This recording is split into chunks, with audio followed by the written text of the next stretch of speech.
గురువుగారు అడగందే అమ్మైనా అన్నం పెట్టదు అని అంటారు. అలాగే అడగకుండా ఎవరికి ధర్మ సూక్ష్మాలు కూడా చెప్పరాదంటారు. ఎందుకని? యాజ్ఞవల్క్య స్మృతిలో మొదటి పరిచ్ఛేదంలోనే ఈ విషయం ప్రత్యేకంగా చెప్పబడి ఉంది. అడగని వారికి శాస్త్రం చెప్పకూడదు. యాజ్ఞవల్క్య స్మృతి ఇది. అలాగే ఛాందోగ్యంలో కూడా శిష్యుడు ప్రశ్నించిన అనంతరం ఆ ప్రశ్న అతడు తెలుసుకోవాలి అని చెప్తున్నాడా, తెలిసి నన్ను పరీక్షించడం కోసం అడుగుతున్నాడా అనే వివేచన కూడా వస్తుంది. కొంతమంది తమకు సమాధానం తెలిసి చెప్పేటటువంటి వారు సులభంగా లభిస్తారు కదా, అడగవచ్చులే అంటూ ఒక ప్రశ్న అడిగి యాదాలాపంగా యాదృచ్ఛికంగా హఠాత్తుగా ప్రశ్న సంధించి సమాధానం చెప్పకపోవడంతో తమకు ఆ ఒక్క విషయమే తెలుసు కనుక చూశారా అన్నట్టుగా నవ్వుతూ ఉంటారు. ప్రశ్నించేటటువంటి వారి స్థితి తెలుసుకొని సమాధానం చెప్పేటటువంటి వారు ప్రవర్తించవలసి ఉంటుంది. కొంతమంది ప్రశ్నించిన అనంతరం సమాధానం వినరు, ఎటో చూస్తూ ఉంటారు. ప్రశ్నల పరంపర కురిపించేసి అడిగేశాం కదా అని పక్క ధోరణి పడుతూ ఉంటారు. అలాంటి సందర్భాలలో కూడా సమాధానం చెప్పే అవసరం ఉండదు అని యాజ్ఞవల్క్య స్మృతి చెబుతుంది.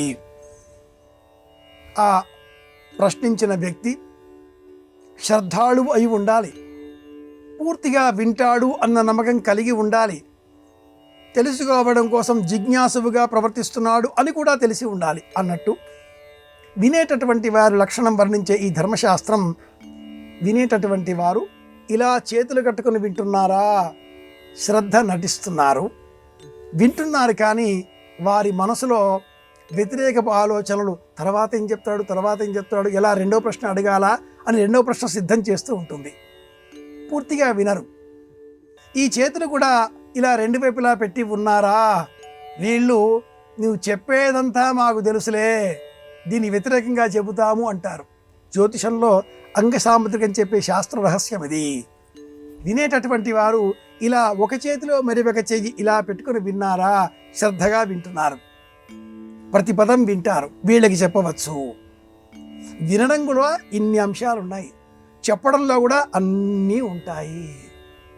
ద్వంద్వాతీతం సకలమభేదం తత్వమస్యాధి లక్ష్యం ఏకం నిత్యం విమల చరితం సర్వధి సాక్షిభూతం. చెప్పేటటువంటి గురువుకు ఈ లక్షణాలన్నీ ఉండాలి అని చెప్పిన శాస్త్రం వినేటటువంటి ఆ శిష్యుడికి కూడా ఓపిక, శ్రద్ధ, ఆసక్తి, సహనము, ఆహార నిద్రాదుల పట్ల వైమనస్యం ఇవన్నీ ఉన్నప్పుడే అలాంటి శ్రద్ధాళు అయినటువంటి శిష్యుడికే చెప్పాలి అని కూడా శాస్త్ర ప్రమాణం.